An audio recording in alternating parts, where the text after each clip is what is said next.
Eötvös József báró 1813-ban született, és 1871-ben halt meg. Sokoldalú ember volt. Irodalmi munkássága épp úgy jellemezte, mint állambölcseleti tevékenysége. Kétszer is Magyarország vallás- és közoktatásügyi minisztere lett. Először akkor, amikor 1848-ban létrejött a magyar történelem első felelős kormányzata. Másodszor akkor, amikor 1867-ben a magyar nemzet és a Habsburgok között létrejött a kiegyezés, aminek eredményeképpen a Habsburg birodalom átalakult osztrák-magyar monarchiává. Eötvöst azonban Magyarországon nem csak azért tisztelik, mert fontos állami pozíciókat töltött be. Politikus volt, de valójában politikájának eszmei tartalma és értelmiségi teljesítménye biztosítja számára a helyet a képzeletbeli nemzeti panteonban. Liberális volt. A társadalomra úgy tekintett, mint amelyet egyaránt jellemez az apály és a dagály játéka. Ahogy fogalmazott, a legnagyobb lelkesülés és levertség időszakai szintúgy rendesen követik egymást. Eötvös úgy gondolta, hogy az államot, az állam rendjét ennek megfelelően kell elrendezni. Olyan alapokat, szerkezetet kell teremteni, amely kiállja az apály és a dagály változásainak próbáját. Ő is megtalálta azt az eszközt, amelyet kortársai közül sokan erre a legalkalmasabbnak ítéltek, a szabadságot. Államszervezői és állambölcseleti munkásságát ez a felismerés hatotta át. Úgy látta, hogy a 19. század főeszméi a szabadság, az egyenlőség és a nemzeti eszme. Tevékenysége arra irányult, hogy ezek között a következményeiket tekintve nagyon is széttartó eszmék között valami fajta egyensúly alakuljon ki. Látta, hogy a nemzeti eszme egyeduralomra törekszik, de egy olyan sok nemzetiségű birodalomban élt, amelyik ezt az egyeduralmat nem viselte volna el. Tudta, hogy az egyenlőség ideája előbb-utóbb szétverheti a szabadság rendszerét. Hiszen a szabadság világában megteremtődik az az egyenlőtlenség, amelynek ellenhatásaképpen az egyenlőség eszme képes lehet lerombolni a szabadságot. Mindezek ellenszeréül mélyen hitt a politikai és személyi szabadság értékeiben. Úgy gondolta, hogy a személyes szabadság képes ellensúlyozni a nemzeti elvakultságot, és a politikai szabadság képes kanalizálni az egyenlőtlenségekből előálló feszültségeket. Éppen ezért hitt a parlamentális rendszerben és erre épülő központi hatalomban és a személyes szabadságjogokban. Úgy gondolta, hogy a szabadságnak nem csak politikai, hanem kulturális biztosítékot is kell adni. Vallotta, a szabadság biztosítéka műveltség. Miniszterségei alatt ezért munkálkodott az oktatási rendszer társadalmi kiterjesztésében, és ezért vallotta a tanszabadság ideáját. Eötvös egy olyan korban élt, amelyben a liberális állambölcselet nagy gondolkodói is éltek. Kortársa volt John Stuart Millnek és Alexis de Tocqueville-nek. Az ő nevüket a világon minden művelt ember ismeri. Eötvös jelentőségét azonban jóval kevesebben észlelik, pedig Eötvös nem más, mint a közép-európai Tocqueville. Megérdemli az utókor tiszteletét, a szabadság barátainak szeretetét.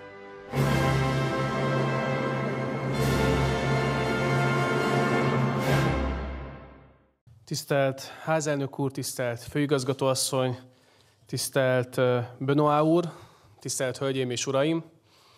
Külön megtiszteltetés, hogy nem csak a Polgári Magyarországért Alapítvány, hanem a 21. század intézet nevében is én köszönthetem önöket, és öröm az is, hogy mindezt házigazdaként tehetem, a mai rendezvényünk házigazdájaként. Köszönöm, hogy elfogadták a meghívásunkat, és a mai eseményen velünk tartanak.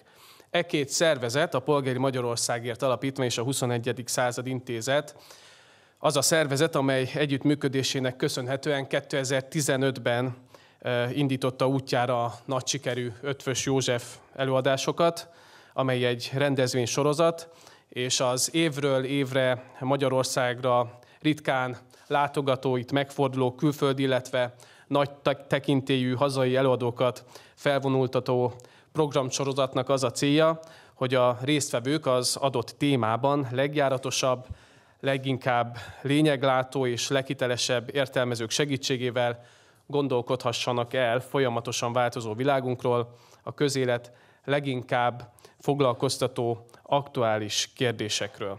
Az idei előadás témája sem lehetne aktuálisabb, Európa válsága. Sokan és sokféleképpen keresték és keresik a mai ötvös előadás kérdésére a választ. Az Európai Unió válságának a gyökereit. A hamarosan következő felszólalónak legújabb látlelet az orosz-ukrán háborúról című könyvéből inkább egy pontos és kendőzetlen helyzetértékelést fogalmaz meg. Idézem, Európa önérdek képviselete ellehetetlenült, mert az Unió élén csupa amerikanizált bürokrata ül, mert Franciaország elnökének eltűnt a politikai hátországa, mert a német kancellár teljesen erőtlen. Az idézetet folytatom, Európa urai nem értik, hogy az amerikaiak 20. százada után most az a tét, hogy a 21. század ne az amerikaiaké legyen, hanem mindannyiunké. Hogyha az európai lejtmenet okait, vagy a válságának a gyökereit vizsgáljuk, és ezt fogjuk tenni a mai napon, akkor Ötvös Báró, az előadás sorozat névadójának is kölcsönözhetnénk az egyik kiváló és magyarázatot adó gondolatát. Így hangzik, a közmondás szerint a legjobb ló, és néha megbotlik. Kérdés csak az, a botlásnak oka a külső tárgyakban, vagy a lábak hiányában fekszik-e? Tisztelt Hölgyeim és Uraim, mielőtt professzorasszony színpadra lépne, következzék egy összefoglaló kisfilm a korábbi ötvös előadások előadóiról, mert van miről megemlékezni, 8. éve találkozunk ugyanis itt a mai napon. A filmet követően pedig tisztelettel felkérem Schmidt Mária Széchenyi díjas magyar történészt, a Terrorháza Múzeum főigazgatóját, hogy ossza meg velünk köszöntő gondolatait. Köszönöm.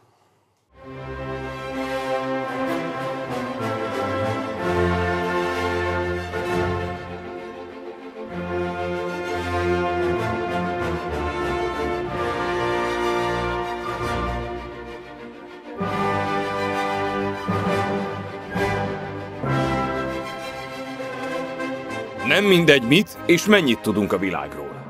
Előadás sorozatunkat a nagy magyar gondolkodóról és politikusról, Báró Ötvös Józsefről neveztük el.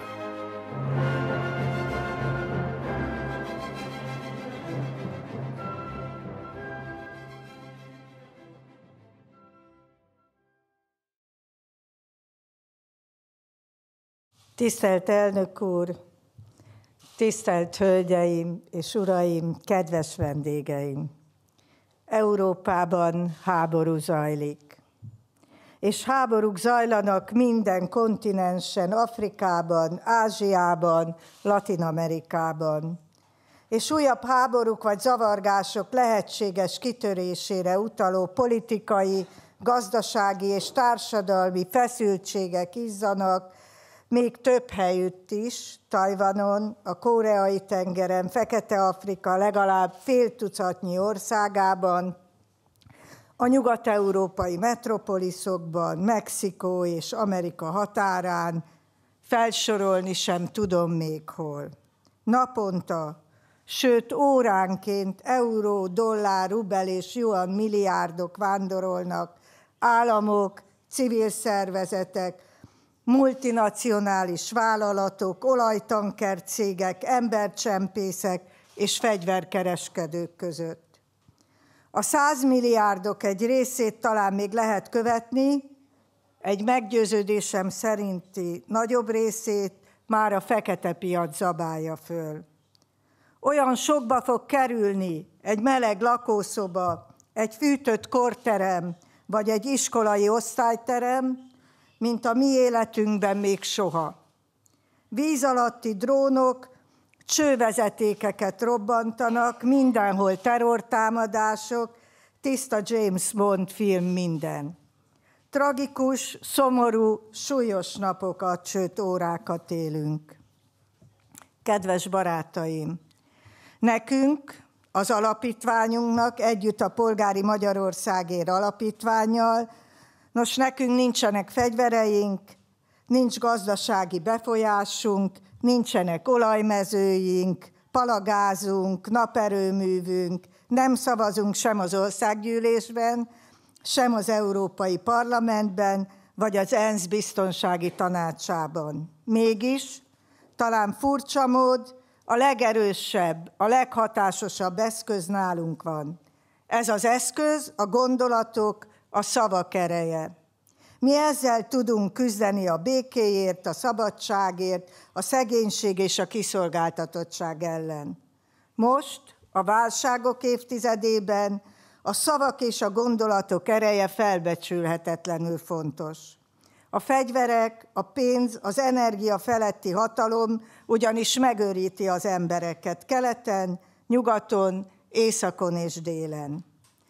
De mi, akik gondolkodunk, leírt és kimondott szavak embereit, mi nyugodtan, nyugalmat, megértést és békét tudunk hozni.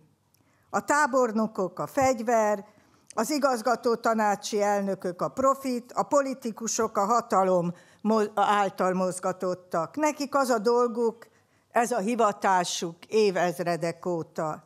Nekünk, a gondolatok embereinek kell megmutatnunk, hogy nem a fegyver a legbefolyásosabb, nem a befolyási övezetek és a pénz a legfontosabb, hanem az, hogyan élhetünk együtt békében, szeretetben és szabadságban. Tudjuk, hogy a békéhez a háborúkon keresztül vezet az út. Mindig is így vezetett, politikai, társadalmi, gazdasági, kulturális és fegyveres háborúkon keresztül. Ez a dolgok rendje, ideje számot vetnünk vele. De nem maradhatunk közömbösek, nem mondhatunk le a békéről és arról a kötelességünkről, hogy mindent megtegyünk, amit tudunk, és amit lehet. 7 esztendővel ezelőtt, ahogy Ádám már említette, az Ötvös előadás sorozat meghirdetésével azt üzentük a gondolatainkkal, hogy a szavainkkal akarunk hatni, és hiszünk benne, hogy ennek van a legerősebb szerepe. Nehéz idők szókimondást követelnek. Alain de Benoist, korunk egyik legnagyobb, talán a legnagyobb szókimondója. Mondatai világosak, érthetőek, logikusak, ám kemények. Nem fél semmitől és senkitől, mert gondolatainak világossága megvédi mindentől és mindenkitől. Azért hívtuk el idén őt az Ötvös előadók sorába, mert úgy látjuk, hogy ma, a válságok korában minden eddiginél nagyobb szükség van a szókimondásra. Túl sokat éltünk mellébeszélő, álságos és hazug szavak között. Elég volt belőlük. Semmi más nem visz át bennünket a válságok évtizedén, mint a világos beszéd. Alain tegnap este megosztotta velem, hogy miről fog ma beszélni. Nos, nem minden részletet, mert nem akarta, hogy itt unatkozzam, mi alatt őt hallgatom, de néhány lényeges pontot igen. Kedves vendégeim, kedves barátaim, készüljenek fel, kemény lesz, vitára ingerlő, határozott és szókimondó. A végletekig olyan lesz. Pont ahogy megszoktuk tőle. Kedves Alain, köszönöm, hogy itt vagy. Kedves vendégeim, köszönöm, hogy eljöttek. Köszönöm Ádámnak, hogy közösen dolgozhatunk, és akkor hallgassuk meg előadónkat. Köszönöm szépen.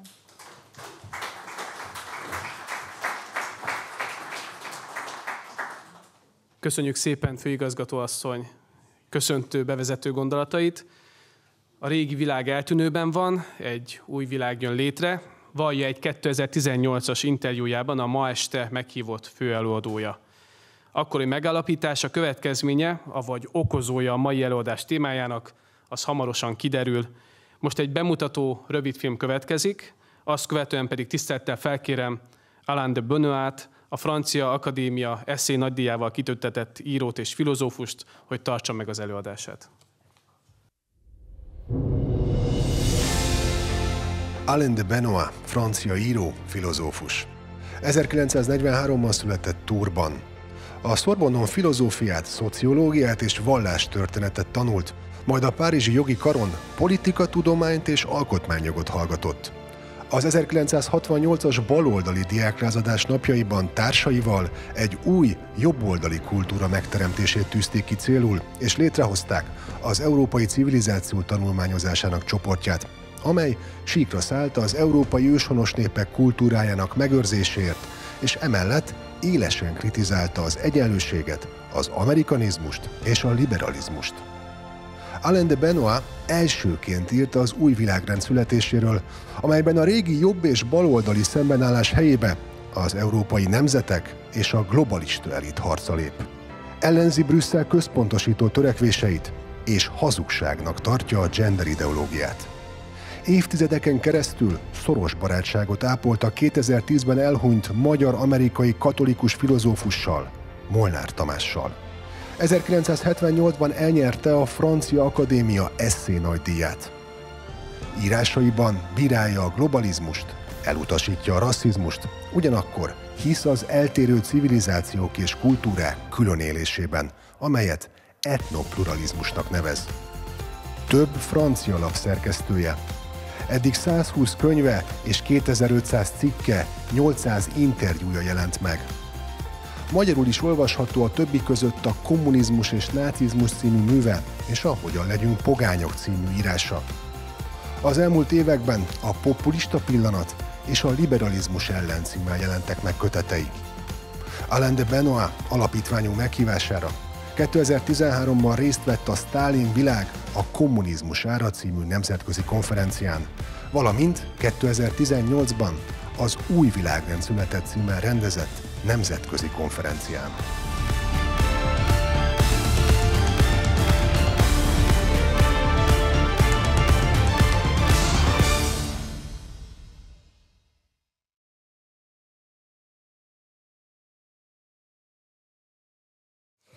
Mesdames, Messieurs, l'Europe est aujourd'hui la première puissance commerciale et la deuxième puissance économique du monde.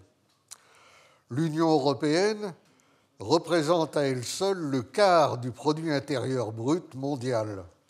Son patrimoine archéologique, historique, littéraire, musical, technologique et scientifique figure parmi les plus riches de la planète.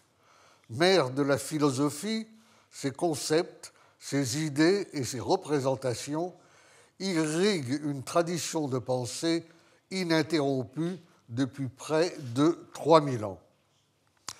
On le voit, l'Europe possède aujourd'hui tous les atouts nécessaires pour s'imposer comme une véritable puissance. Mais elle ne veut pas encore, en assumer la responsabilité historique. Elle offre sa richesse à l'emprise prédatrice des firmes multinationales et des marchés financiers.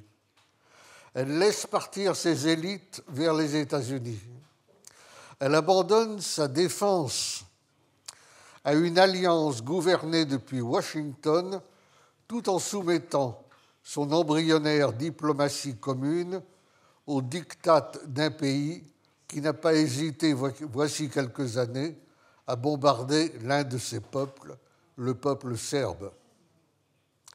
Elle gomme en quelques générations son identité multimillénaire et sa civilisation multiséculaire dans la société de la consommation et la société du spectacle. Elle se bâtit enfin de manière confuse à travers une Union européenne qui n'ose pas affirmer des valeurs qui lui seraient propres et qui se résument trop souvent pour l'opinion publique à un parlement de politiciens fantômes et à une commission de technocrates omnipotents. On ne peut apprécier la situation actuelle de l'Europe qu'en la situant dans le contexte plus large du nouvel ordre mondial en voie d'émergence depuis la chute du mur de Berlin. L'ordre des États-nations né en 1648 avec les traités de Westphalie, avait duré 150 ans. Celui du Congrès de Vienne, 100 ans. Celui des accords de Yalta, à peine plus de 40 ans. Ces mutations de plus en plus rapides signalent l'apparition de ce que Carl Schmitt nommait un nomos de la Terre, c'est-à-dire un ordonnancement global par lequel le monde parvient à un équilibre. Le premier nomos de la Terre fut celui des civilisations plus ou moins autarciques de l'Antiquité et du Moyen Âge. L'Europe y connut ses premières tentatives d'unification à travers l'Empire romain, la papauté et l'Empire romain germanique. Le deuxième nomos fut celui de la dispersion.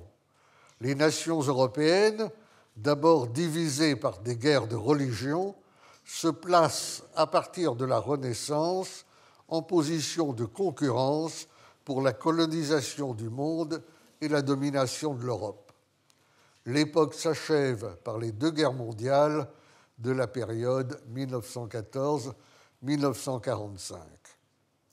Le troisième nomos s'est articulé autour de l'ordre bipolaire Est-Ouest, affrontement idéologique du libéralisme et du communisme, affrontement géopolitique de la terre, la puissance continentale européenne, et de la mer, la puissance maritime américaine.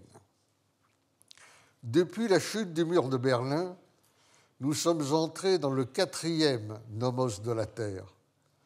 Celui-ci est marqué par la recomposition du monde en grandes aires de civilisation qui constituent potentiellement autant de grands espaces politiques.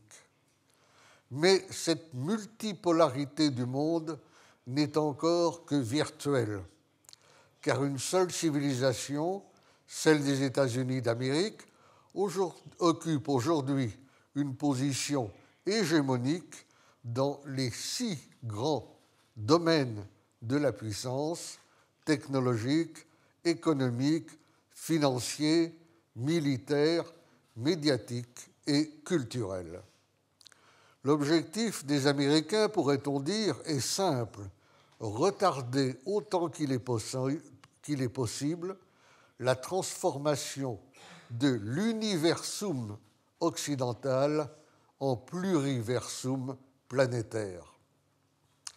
Mais le nouveau nomos de la Terre, c'est aussi la globalisation, terme qui s'est imposé depuis quelques décennies pour décrire un phénomène qui s'accomplit sous nos yeux: la déterritorialisation de la plupart des problématiques contemporaines et la tendance à l'unification de la Terre. Ce phénomène n'est pas une idée ou un simple projet dont serait porteur une famille politique ou une idéologie particulière. C'est une réalité à laquelle concourent objectivement la plupart des tendances actuelles.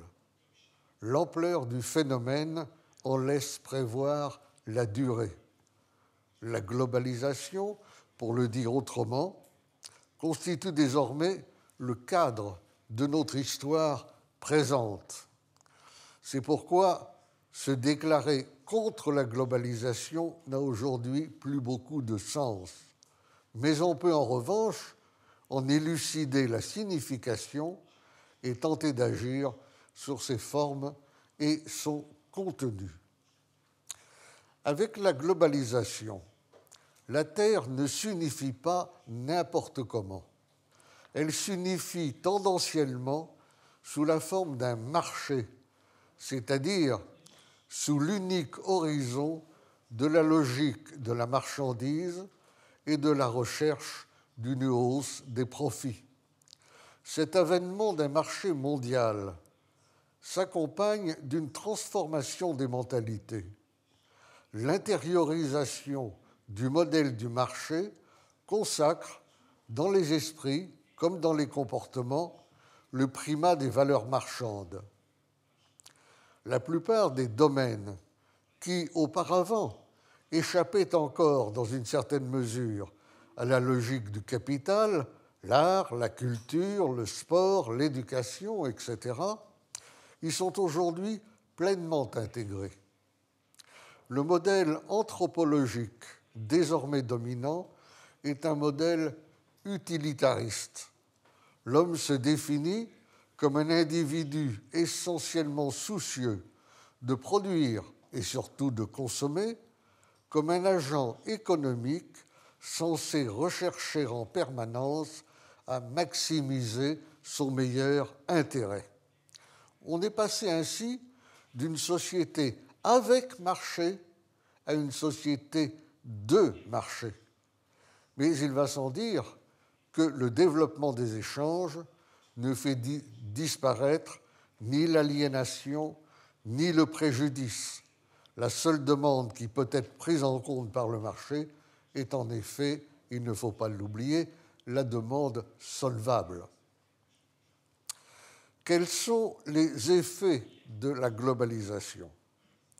Le plus évident tient dans l'extension et la concrétisation de ce que j'ai appelé l'idéologie du même, c'est-à-dire la croyance que la mêmeté est synonyme de l'égalité. D'où l'homogénéisation planétaire, l'uniformisation des comportements, la disparition des modes de vie différenciés, la généralisation d'un modèle uniforme de développement, etc. Cette homogénéisation qui fait que d'un bout à l'autre de la Terre, les hommes consomment de plus en plus les mêmes produits, regardent de plus en plus les mêmes spectacles, se réfèrent aux mêmes informations, habitent de plus en plus des villes conçues selon le même modèle, est appuyée par une propagande implicite qui tente à discréditer tout modèle alternatif.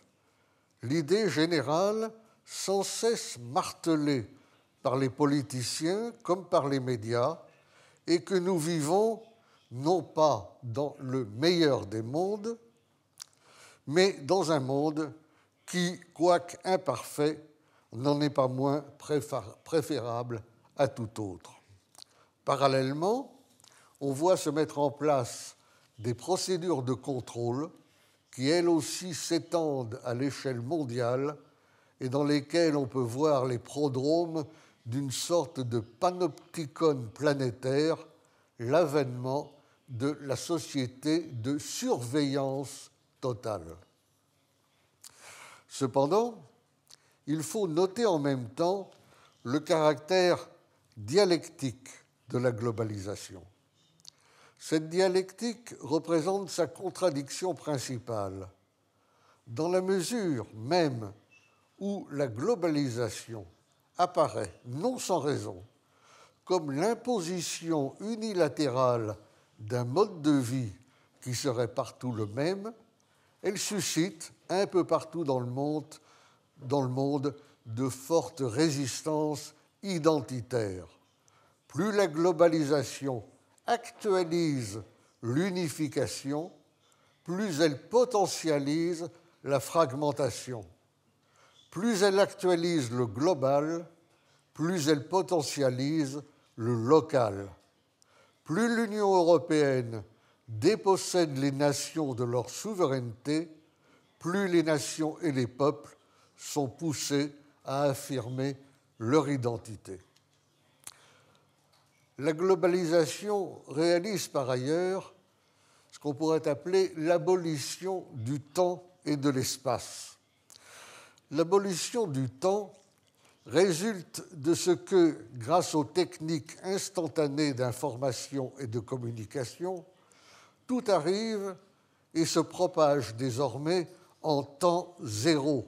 Les mêmes événements, qu'il s'agisse des attentats du 11 septembre aux États-Unis, de la finale de la Coupe du monde de football ou de la guerre en Ukraine, sont vus et vécus au même moment par les téléspectateurs de la planète entière. Les flux financiers se transmettent instantanément d'un bout à l'autre de la Terre, etc. Quant à l'abolition de l'espace, elle tient au fait que les frontières arrêtent de moins en moins de choses, en sorte qu'aucun territoire n'a plus de centralité particulière. À l'époque de la guerre froide, il existait une frontière entre le monde communiste et ce qu'on appelait alors le monde libre. Aujourd'hui, l'idéologie dominante pousse à la suppression générale des frontières et donc à la disparition des peuples qu'elle protège. Les informations, les programmes, les flux financiers, les marchandises, les hommes eux-mêmes circulent de plus en plus librement d'un pays à l'autre ou se distribuent simultanément dans tous les pays. À l'intérieur de chaque pays, la distinction entre l'intérieur et l'extérieur ne correspond plus à grand-chose. Naguère, par exemple, la police se chargeait du maintien de l'ordre intérieur, tandis que l'armée se chargeait des interventions extérieures. Il est significatif qu'aujourd'hui, la police ait de plus en plus fréquemment recours à des moyens militaires, tandis que l'armée se livre à ce qu'on appelle des opérations de police internationales. La globalisation signe ainsi l'avènement d'un monde sans extérieur. Le néologisme de globalitarisme a été inventé pour décrire ce monde qui n'a plus rien au-dessus de lui, cette emprise globale qui, par nature, n'est limitée par rien. L'avènement de la globalisation correspond également à la fin de la modernité. La chute du mur de Berlin, pour reprendre ce repère, n'a pas seulement marqué la fin de l'après-guerre ou la fin du XXe siècle, elle a aussi représenté l'entrée dans la postmodernité. Dans le monde postmoderne, toutes les formes politiques héritées de la modernité deviennent progressivement obsolètes. La vie politique ne se résume plus à la concurrence des partis. Le modèle léniniste, dans lequel les partis cherchaient à arriver au pouvoir pour appliquer leur programme, est largement dépassé, car la marge de manœuvre des gouvernements se réduit un peu plus tous les jours. Les États-nations perdent à la fois leur centralité et leur légitimité. Leur centralité parce qu'ils sont désormais trop grands pour répondre aux attentes quotidiennes des gens, mais en même temps trop petits pour faire face au déploiement planétaire des problématiques et des contraintes. Leur légitimité parce que les creusets institutionnels d'intégration sur lesquels ils s'appuyaient autrefois, l'école, l'armée, les syndicats, les partis, etc., étant tous entrés les uns après les autres en crise, ils ne sont plus producteurs de social. Le lien social se reconstitue dès lors à l'écart des autorités administratives et des institutions surplombantes. La globalisation entraîne un divorce entre le sens et le signe qui se traduit par une désymbolisation généralisée de la vie politique. La crise de la représentation, la montée de l'abstention dans les consultations électorales, la floraison des populismes et des nouveaux mouvements sociaux sont encore d'autres symptômes caractéristiques de cette évolution. Le monde globalisé est avant tout un monde de réseaux. Ces réseaux associent des individus en fonction de leurs affinités, de leurs opinions ou de leurs centres d'intérêt, sans qu'entre en ligne de compte leur plus ou moins grande proximité territoriale. Leur grande caractéristique qui les distingue des autres organisations est qu'ils n'ont ni centre ni périphérie. Tout point d'un réseau est à la fois central et périphérique. Les réseaux sont aujourd'hui de toutes sortes. Réseaux industriels et financiers, réseaux d'information, réseaux criminels, réseaux terroristes, etc. Leur mode de fonctionnement est essentiellement celui de la délocalisation. Les grandes firmes multinationales, les grandes sociétés industrielles, les cartels de narcotrafiquants, les groupes terroristes et les mafias agissent exactement de la même manière. Ils choisissent les endroits les plus propices à leur activité et partent s'installer ailleurs chaque fois qu'ils y trouvent des conditions meilleures. La même évolution, inversement, redonne aussi toute sa place à l'action locale. À une puissance globale, il serait parfaitement vain, en effet, de vouloir opposer une autre puissance globale. La stratégie de rupture consiste au contraire à opposer le local au global, le très petit au trop grand, les nations et les peuples aux forces internationales qui veulent les faire disparaître. Dans la postmodernité, les rapports de force ont changé de nature. Il y a encore 50 ans, l'objectif de chaque puissance consistait à tenter de se doter de moyens aussi importants et, si possible, plus importants que ceux de la puissance adverse. C'est ce qu'on appelait l'équilibre de la terreur à l'époque de la guerre froide.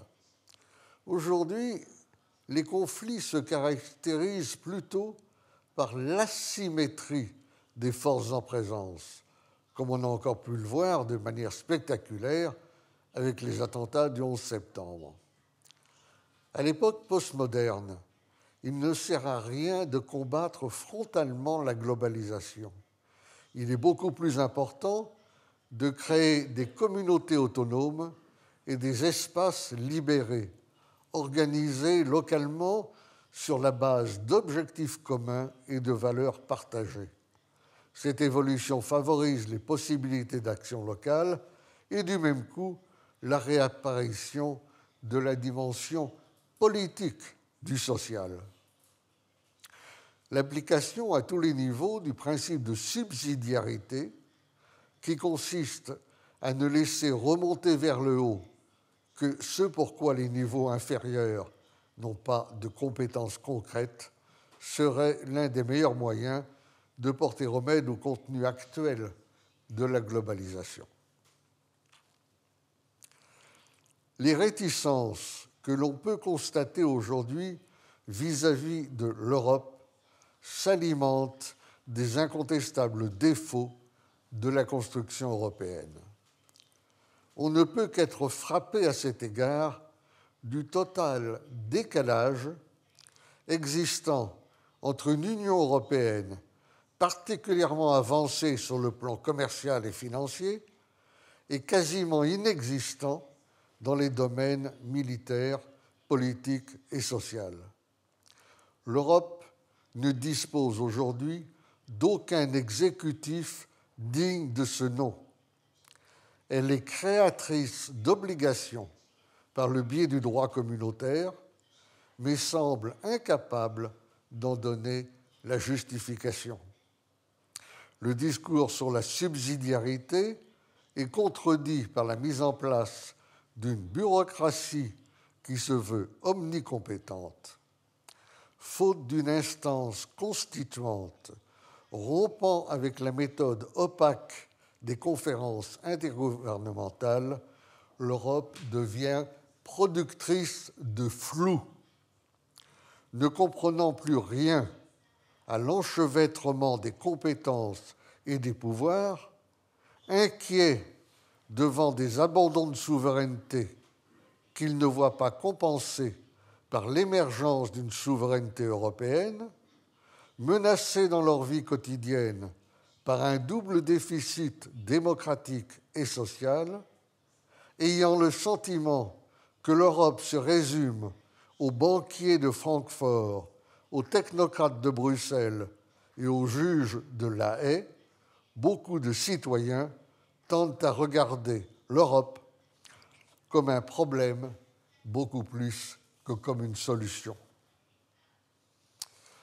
En réalité, ce qu'on peut le plus reprocher à la construction actuelle, c'est de ne rechercher une légitimité qu'en termes d'output, c'est-à-dire en termes d'efficacité de résultats mesurés et prédéterminés par un cadre régulateur d'intégration au marché.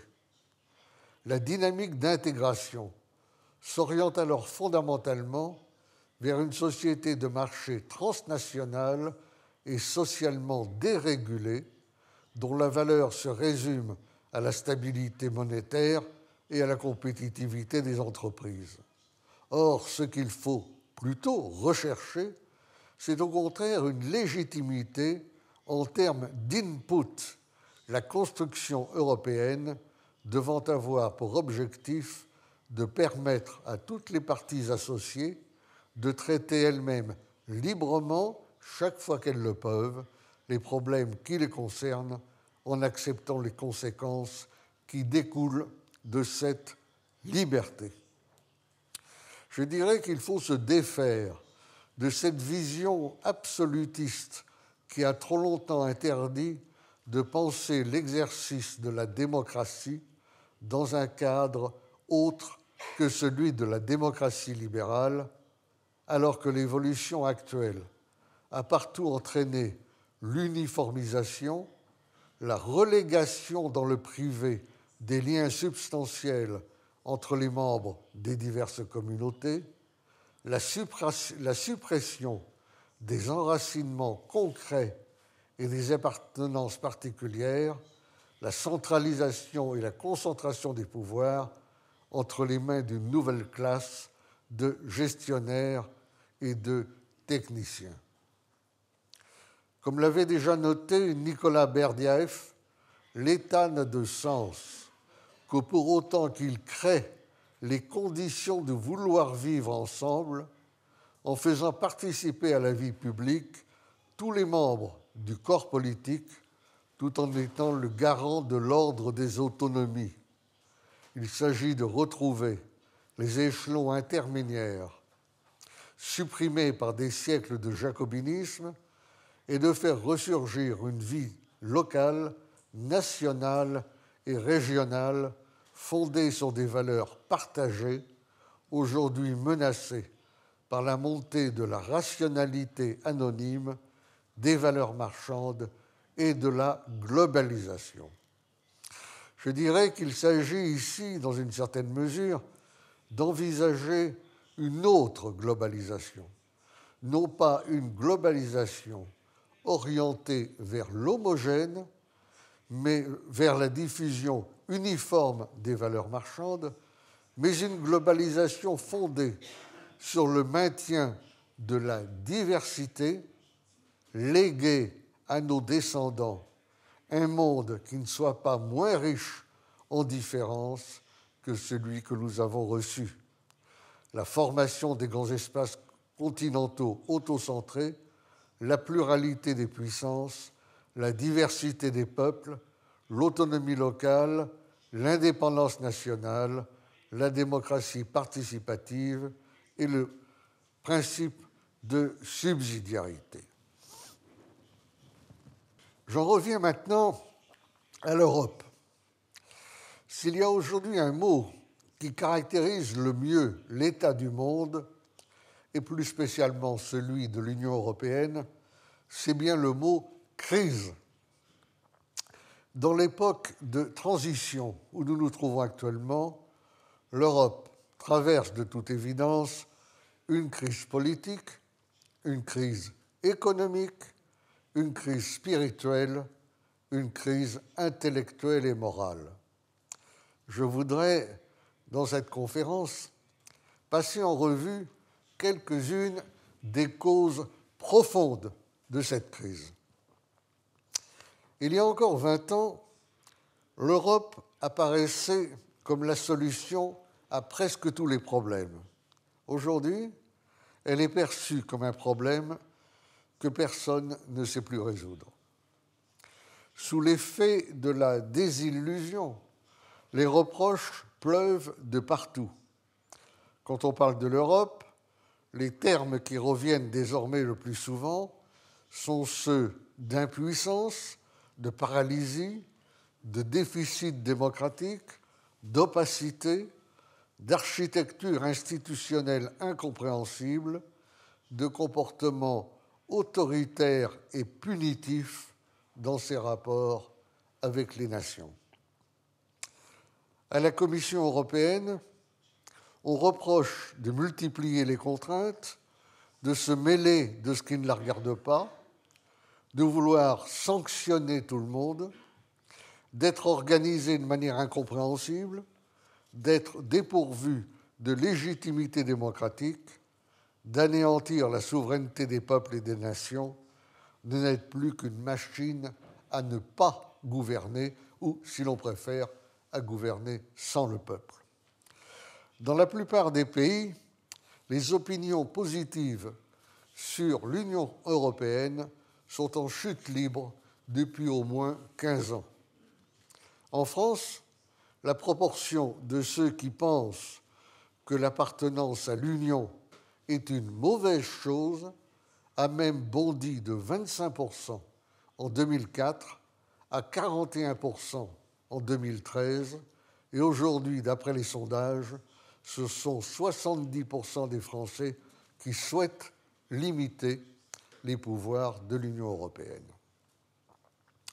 C'est un fait que, depuis le début des années 1990, l'Union européenne traverse donc une crise de légitimité sans précédent. C'est un fait aussi que le spectacle qu'elle offre n'a rien pour enthousiasmer. Mais comment en est-on arrivé là ? Ce qu'on pourrait appeler la déconstruction de l'Europe a commencé au début des années 1990 avec les débats autour de la ratification du traité de Maastricht. C'est dès cette époque que l'avenir de l'Europe est apparu comme éminemment problématique et que nombre d'Européens convaincus ont commencé à déchanter. Au moment où la globalisation faisait naître des craintes supplémentaires, les gens ont bien vu que l'Europe ne garantissait pas un meilleur pouvoir d'achat, une meilleure régulation des échanges commerciaux dans le monde, une diminution des délocalisations, une régression de la criminalité, une stabilisation des marchés de l'emploi ou un contrôle plus efficace de l'immigration, bien au contraire. La construction européenne est apparue à bien des égards non comme un remède à la globalisation, un rempart contre une dérégulation généralisée à l'échelle planétaire, mais comme une étape de cette même globalisation, comme un relais d'une idéologie dominante fondée sur une définition strictement libérale de la démocratie, sur la négation des identités collectives et sur la généralisation du déracinement. Dès le départ, en fait, la construction de l'Europe s'est déroulée en dépit du bon sens. 4 erreurs essentielles ont été commises. 1. Être parti de l'économie et du commerce au lieu de partir de la politique et de la culture, en s'imaginant que par un effet de cliquet, la citoyenneté économique déboucherait mécaniquement sur la citoyenneté politique. 2. avoir voulu créer l'Europe à partir du haut au lieu de partir du bas. 3. Avoir préféré un élargissement hâtif à des pays mal préparés pour entrer dans l'Europe, à un approfondissement des structures politiques existantes. 4. N'avoir jamais voulu statuer clairement sur les frontières de l'Europe et sur les finalités de la construction européenne. Au lendemain de la Deuxième Guerre mondiale, les promoteurs de la construction européenne avaient comme objectif avoué de créer dans une Europe ravagée par 2 guerres sanglantes au cours du XXe siècle les conditions d'une paix durable. Cette ambition coïncidait avec l'effondrement d'un ordre du monde eurocentré, mais aussi avec la division binaire de l'Europe entre une zone que l'on disait libre, soumise à l'influence des États-Unis, et une Europe centrale et orientale dominée par l'Union soviétique. Cependant, plusieurs projets concurrents s'opposaient au départ. Celui qui a prévalu, porté par Jean Monnet et qui reposait sur le primat de l'économie, s'est imposé au détriment d'autres projets, comme par exemple le projet néo-carolingien d'un Otto de Habsbourg. Obsédés par l'économie, les pères fondateurs des communautés européennes ont volontairement laissé la culture de côté. Leur projet d'origine visait à fondre les nations dans des espaces d'action d'un genre nouveau, dans une optique purement fonctionnaliste. Pour Jean Monnet et ses amis, il s'agissait de parvenir à une mutuelle intrication des économies nationales d'un niveau tel que l'union politique deviendrait nécessaire car elle s'avérerait moins coûteuse que la désunion. L'intégration économique, autrement dit, devait être le levier de l'union politique, ce qui ne s'est pas produit. N'oublions pas que le premier nom de l'Europe fut le marché commun. Cet économisme initial a bien entendu favorisé la dérive libérale des institutions, ainsi que la lecture essentiellement économique des politiques publiques qui sera faite à Bruxelles. Loin de préparer l'avènement d'une Europe politique, l'hypertrophie de l'économie a rapidement entraîné la dépolitisation, l'effacement des anciens systèmes de représentation, la consécration du pouvoir des experts, ainsi que la mise en œuvre de stratégies technocratiques obéissantes, elles, non pas tant à des logiques économiques qu'à des impératifs de rationalité fonctionnelle. Ce parti pris en faveur de l'économie explique évidemment le déficit démocratique maintes fois relevé des institutions européennes. Aujourd'hui encore, la Commission européenne échappe pratiquement à tout contrôle. Le Conseil des ministres, issu des gouvernements européens, n'a de compte à rendre à personne. Le choix du président de la Banque centrale n'a pas à être confirmé par le Parlement. Et la nomination des membres de la Cour de justice de l'Union est la seule affaire des gouvernements. Ce seul fait rend suspect le reproche fait par l'Union européenne à certains pays de ne pas se conformer aux principes abstraits de l'état de droit. Parallèlement, cet économisme a donné naissance à une conception de la citoyenneté vidée de sa substance politique, reposant sur l'idéologie transnationale des droits de l'homme, indépendamment de toute inscription territoriale particulière, sans considération des appartenances nationales et des sociabilités locales. Cette citoyenneté ne se définit plus par la capacité de participation politique, mais par la jouissance de droits créances dans le domaine économique ou social et par la constitution d'un espace juridique unifié, le rôle de l'État étant réduit à sa capacité providentielle de gestion et de redistribution des biens collectifs. Il est évident que dans cette conception de la citoyenneté, la différence de situation dans un pays donné entre les nationaux et les étrangers devient imperceptible. Tout projet politique commun ayant été évacué, la seule résidence à titre de consommateur ou d'usager ouvre droit à la citoyenneté. C'est ce que remarquait la sociologue Dominique Schnapper, fille de Raymond Aron, lorsqu'elle disait que la construction européenne, dans la mesure même où elle associe dépolitisation et marchandisation accrue des rapports sociaux, comprend le risque de contribuer involontairement à dépolitiser les sociétés démocratiques, car la politique ne consiste pas seulement à produire et à redistribuer des richesses, elle a à voir avec les valeurs et la volonté. En 1992, avec le traité de Maastricht, on est passé de la communauté européenne à l'Union européenne. Ce glissement sémantique est lui aussi révélateur. Ce qui unit est moins fort que ce qui est commun.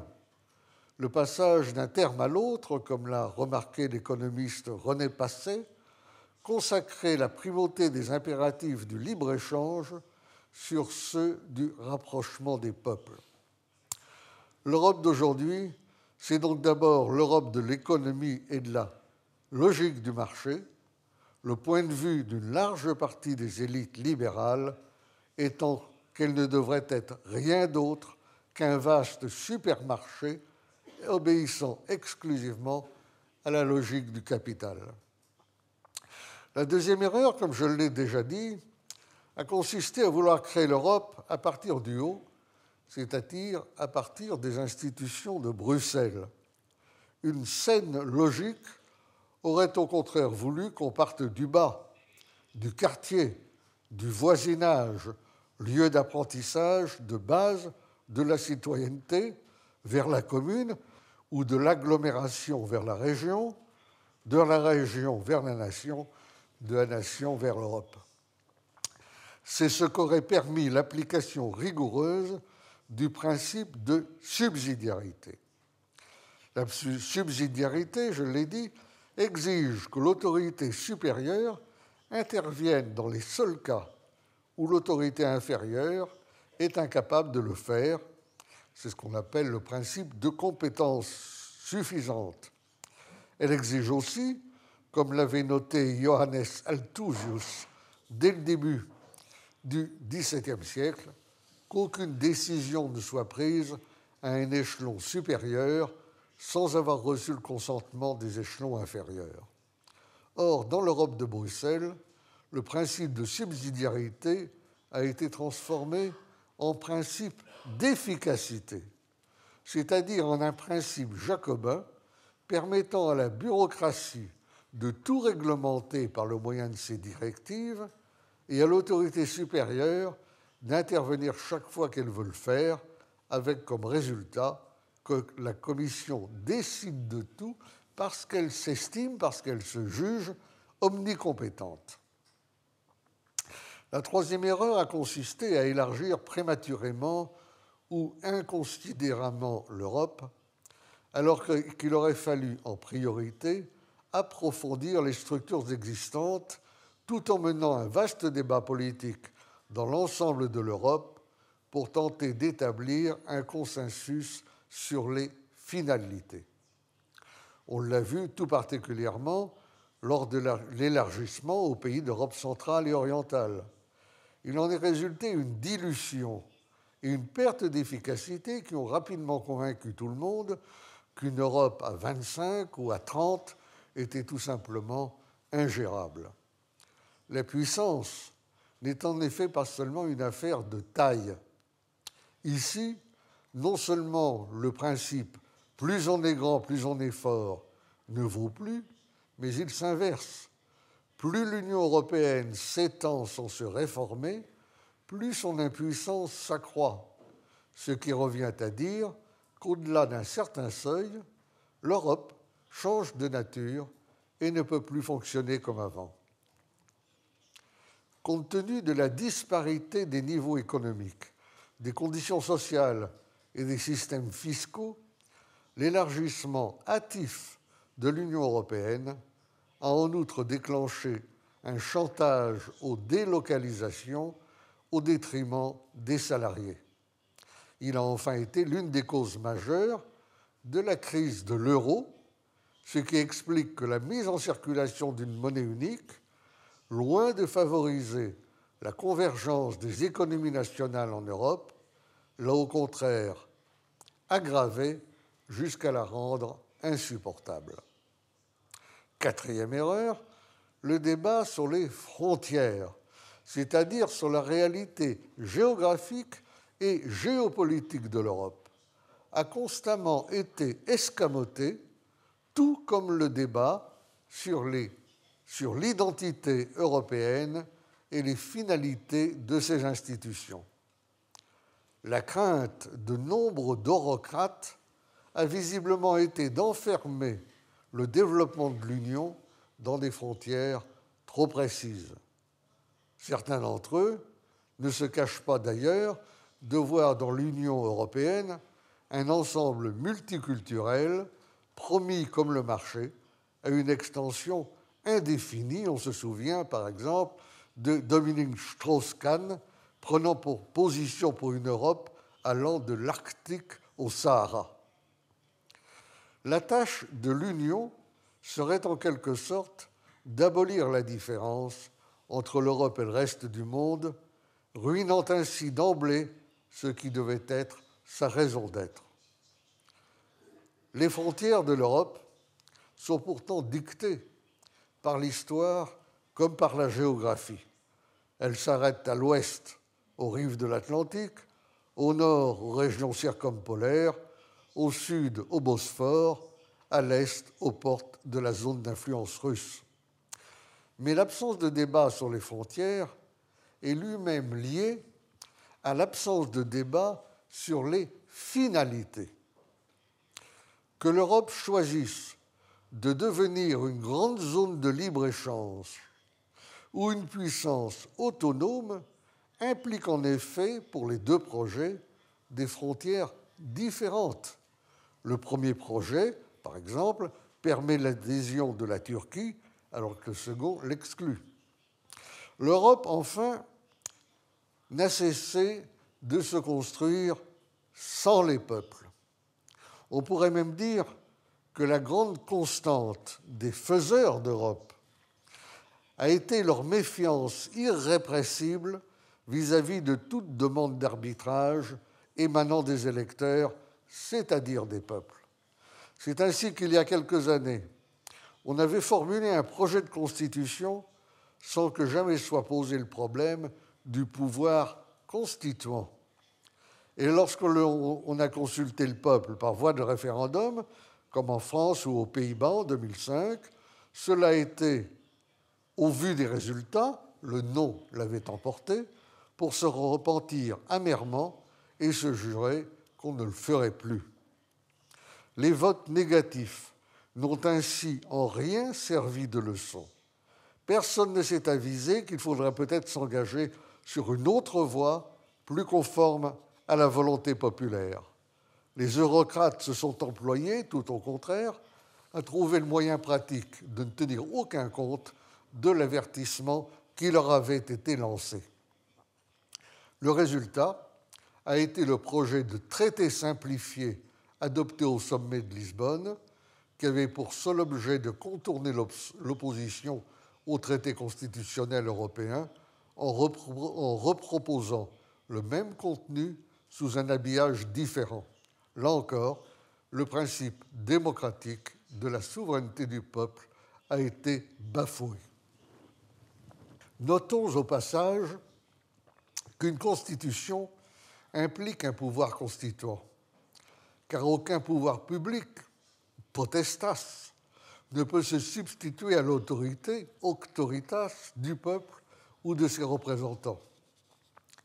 Une assemblée constituante n'est légitime que si elle s'appuie elle-même sur la souveraineté populaire.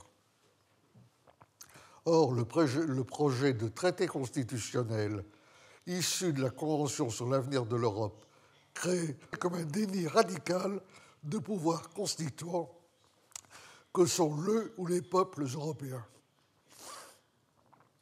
Ce projet n'avait d'ailleurs rien d'une constitution.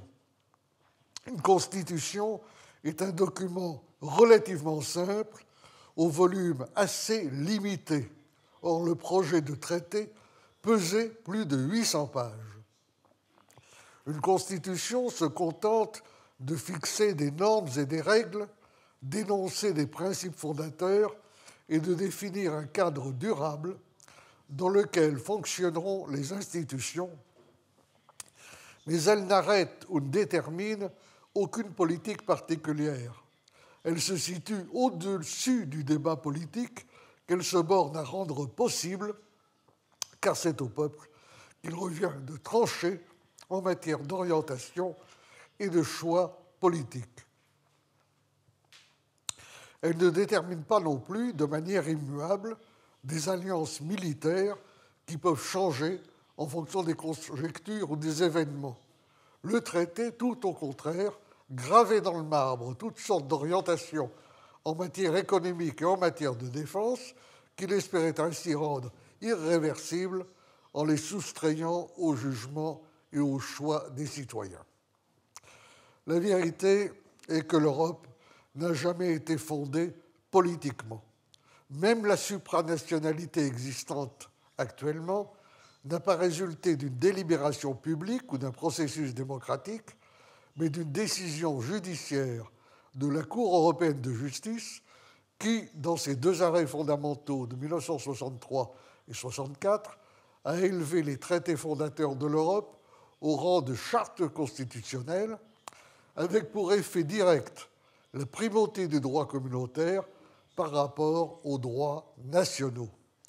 D'où l'affirmation sans état d'âme d'un Jean-Claude Juncker proclamant froidement, lorsqu'il était président de l'Union européenne, qu'il ne peut pas y avoir de choix démocratique contre les traités européens. Au lieu de constituer un pôle de résistance à l'idéologie dominante, l'Union européenne s'y est donc ralliée sans condition. Non content d'être passé du marché commun à la globalisation marchande, les États européens ont formalisé au Conseil de Copenhague de 1993 des critères constitutionnels qui liquidaient objectivement toute forme de souveraineté politique. L'idéal d'un État démocratique fondé sur la souveraineté du peuple a été remplacé par celui d'une société civile fondée sur la souveraineté de l'individu, détenteur de multiples droits subjectifs, c'est-à-dire sans aucun souci des libertés collectives intéressant les nations et les peuples. L'Europe du traité de Rome en 1957 se voulait encore une addition de force après les traités de Maastricht, d'Amsterdam et de Lisbonne. Elle n'a plus été qu'une addition de faiblesse. La souveraineté européenne est devenue introuvable, tandis que les souverainetés nationales sont en passe de ne plus être que des souvenirs. En d'autres termes, on a déconstruit les nations sans construire l'Europe. Un paradoxe qui s'explique quand on a compris que l'Union européenne n'a pas seulement voulu substituer l'Europe aux nations, mais aussi remplacer le politique par l'économie, le gouvernement des hommes par l'administration des choses. L'Union européenne a fait sienne un libéralisme qui se fonde sur le primat de l'économie et la volonté d'abolir la politique en dépolitisant la gestion gouvernementale, c'est-à-dire en créant les conditions dans lesquelles tout recours à une décision proprement politique devient inopportun, sinon impossible. En Italie, Massimo Cacciari avait déjà remarqué il y a 25 ans que la dépolitisation était devenue le trait dominant de l'intégration européenne. L'état de droit et les droits de l'homme ne sauraient en effet suffire à faire une politique.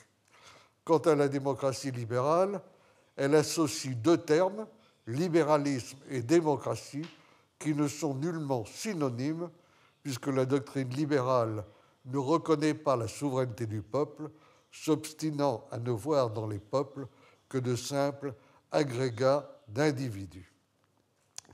Comme l'a dit François Bayrou, la question de la souveraineté n'est pas la première question de la politique, elle est la seule. Pouvons-nous ou pas gouverner notre destin comme citoyens et comme peuple? Si la réponse est non, la démocratie est nulle et non avenue.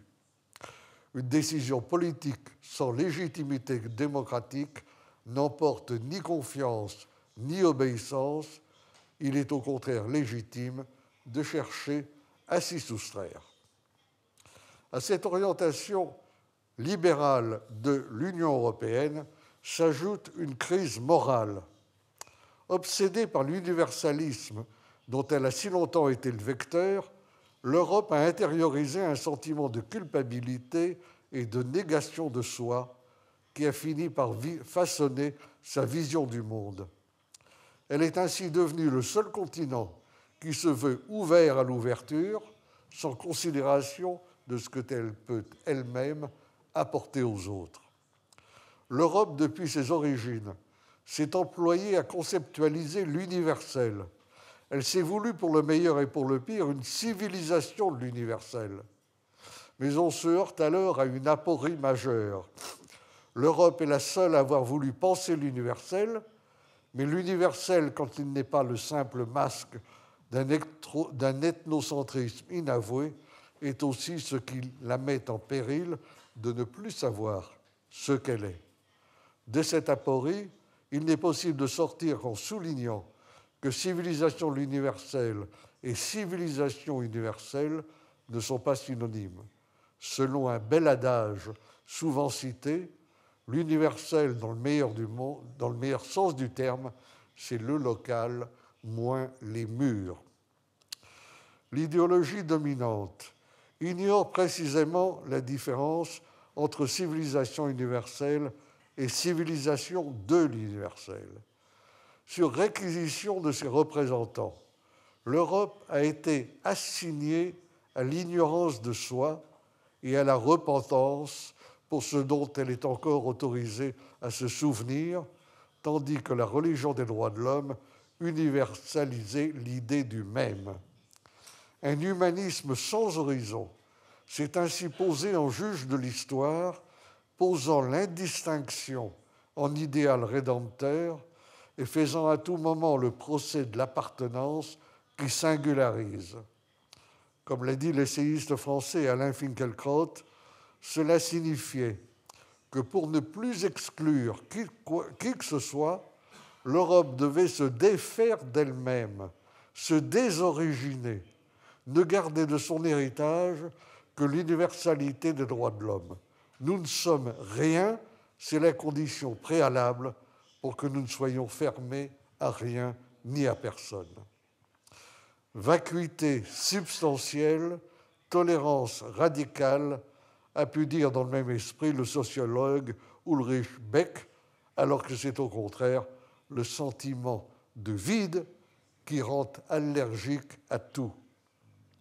Seuls dans ce monde, les dirigeants européens refusent de se penser comme garants d'une histoire, d'une culture, d'un destin collectif. Sous leur influence, l'Europe n'en finit pas de répéter que son propre passé n'a rien à lui dire. Les billets libellés en euros en sont le parfait symbole. On y voit avec des structures vides, des architectures abstraites, jamais un paysage, jamais un visage. L'Europe veut échapper à l'histoire en général et à la sienne en particulier. Elle s'interdit d'affirmer ce qu'elle est et ne veut même pas se poser la question de son identité par crainte de discriminer envers l'une ou l'autre de ses composantes.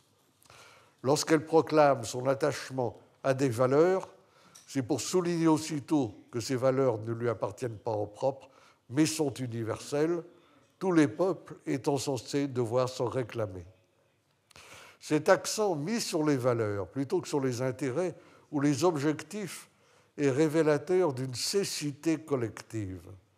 L'Europe ne sait absolument pas ce qu'elle veut faire. Elle ne se pose d'ailleurs même pas la question, car elle devrait alors reconnaître qu'elle ne veut rien. Et pourquoi ne veut-elle rien? Parce qu'elle ne sait plus et ne veut plus savoir ce qu'elle est. Les conséquences sont redoutables. Dans le domaine de l'immigration, l'Union européenne s'est dotée d'une politique d'accueil à marche forcée, les migrants étant par principe considérés seulement comme des individus abstraits venus s'agréger à d'autres individus abstraits, et non comme les porteurs d'une culture, d'une religion, d'une sociabilité propre, dont l'implantation massive dans les pays d'accueil sous la forme d'une immigration de peuplement s'est rapidement traduite par des problèmes de cohabitation insolubles et des phénomènes de pathologie sociale comme l'aggravation de la criminalité et de l'insécurité. Les pays qui, comme la Hongrie et la Pologne, et sans doute désormais l'Italie, ont tenté de s'y opposer en faisant valoir le droit des peuples à leur continuité historique, ainsi que leur droit à rester maîtres des conditions de leur reproduction sociale, ont été dénoncés, criminalisés et sanctionnés de manière autoritaire. Dans le domaine commercial et industriel, c'est le même refus de toute sanctuarisation qui a prévalu. La suppression de toute entrave au libre-échange s'est traduite par l'arrivée massive en Europe de biens et de services fabriqués à bas prix dans des pays émergents pratiquant le dumping sous toutes ses formes, sociales, fiscales, environnementales, etc., tandis que le système productif européen se délocalisait de plus en plus vers des pays situés en dehors de l'Europe, aggravant ainsi la désindustrialisation, le chômage et les déficits commerciaux.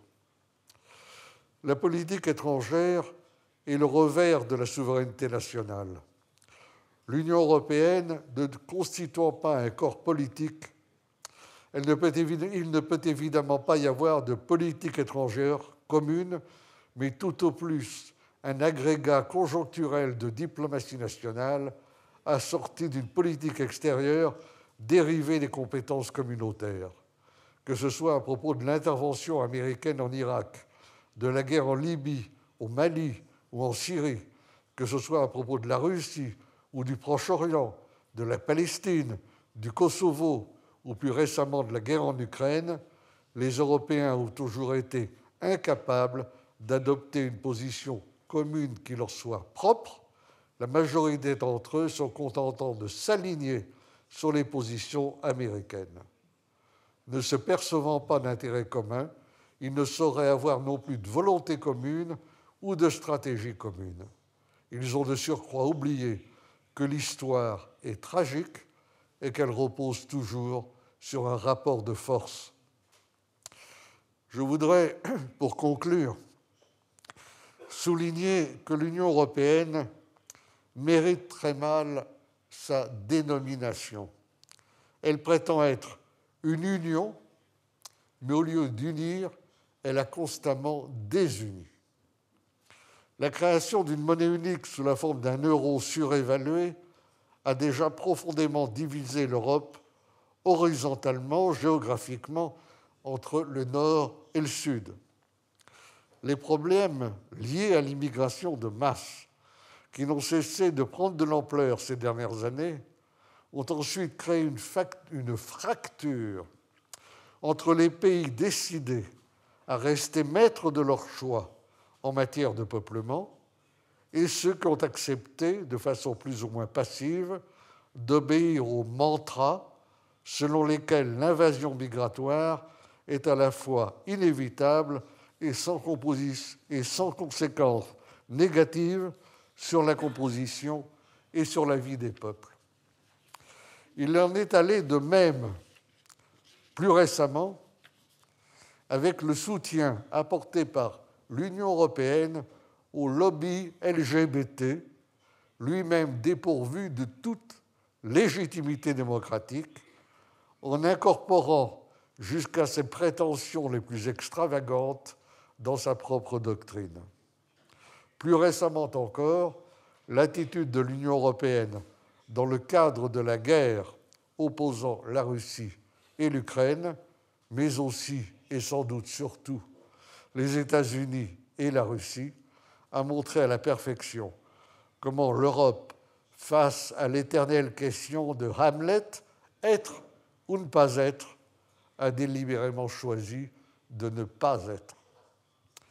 Je ne reviendrai pas ici sur les causes de la guerre en Ukraine, sur ce qu'a rendu inévitable cette affreuse tragédie, à commencer par le refus obstiné des autorités de Kiev d'appliquer les accords de Minsk.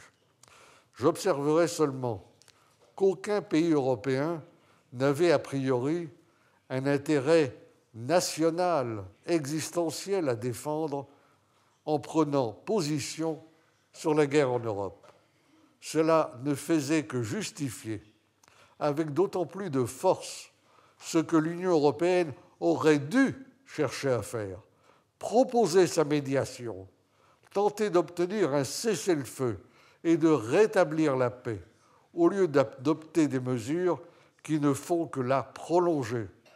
Et enfin, convoquer une conférence associant la Russie et l'Europe en vue de mettre au point un nouveau système de sécurité collectif respectant les intérêts des uns comme des autres. Au lieu de cela, l'Union européenne s'est alignée sur les sanctions décrétées de façon autoritaire de l'autre côté de l'Atlantique, alors qu'elles étaient contraires aux intérêts industriels et énergétiques des Européens, en sorte que ce sont ces derniers qui en ont été les premières victimes. Les peuples n'ont jamais été consultés sur l'opportunité de ces sanctions qui en paieront le prix. L'Europe occidentale s'apprête à grelotter de froid cet hiver. Les usines ont commencé à fermer, tandis que l'inflation s'emballe en attendant que s'installe la récession. À propos de ces sanctions, M. Viktor Orban a déclaré que l'économie européenne s'est tirée une balle dans les poumons. C'est en effet très exactement ce qui s'est passé. Nous n'avons certainement pas fini d'en payer le prix. Mesdames, Messieurs, je vous remercie.